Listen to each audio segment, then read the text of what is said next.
এখানে কিসের সমাজ বলে, যেখানে একটা মেয়ে ধর্ষণ হচ্ছে তারপরেও তার কোনো প্রতিবাদ করে না। পরীক্ষা দিয়ে ফিরছিল, আর কয়েক মিনিটেই বাড়ি পৌঁছে যেত, কিন্তু তার আগেই রাস্তায় দাঁড়িয়ে থাকা একজন মানুষ পুরো জীবনটা পাল্টে দিল। বনের ভেতরে টেনে নিয়ে ধর্ষণের অভিযোগ তুলে এই শিক্ষার্থী। কি হয়েছিল সেই রাতে, কেন কেউ এগিয়ে আসলো না, বিস্তারিত জানুন পুরো ভিডিওতে।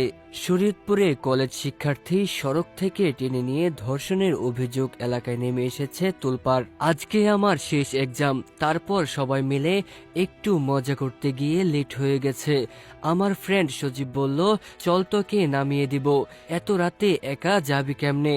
তারপর আমরা দাঁড়াইলাম, এক লোক এসে বলল, তোমরা কারা, কোথায় যাও। পরে আমি সবকিছু খুলে বললাম। তারপর সে আমাকে টসটস করে 2টা থাপ্পড় দিয়ে টেনে বনের ভিতরে নিয়ে গেছে। কতগুলো লোক দেখলো, কেউ কিছুই বলেনি। এটা কিসের সমাজ?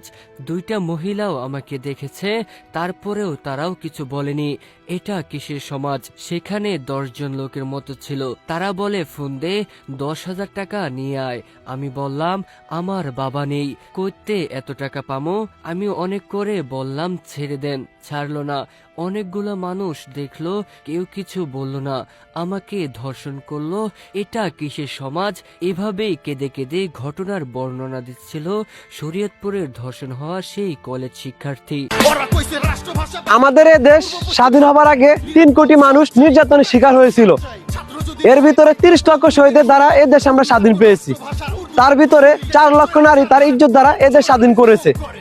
যদি দেশ স্বাধীন হয়ে থাকে, তাহলে এদেশের নারীরা কেন উন্মুক্ত ভাবে চলাফেরা করতে পারে না? কেন তাদের শরীরের উপরে লোভনীয় পড়ে? হিংস্র জানোয়ারের মতো তাদেরকে কেন শিকার করতে চায়?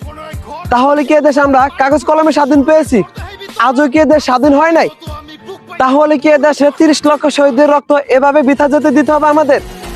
তাই আমি এদেশের সরকার এবং প্রশাসনকে দৃষ্টি আকর্ষণ করছি, যারা এই মেয়েটাকে নির্মমভাবে নির্যাতন করেছে তাদেরকে কঠিন শাস্তি দেওয়া হোক, যাতে এরকম কাজ আর কেউ না করতে পারে।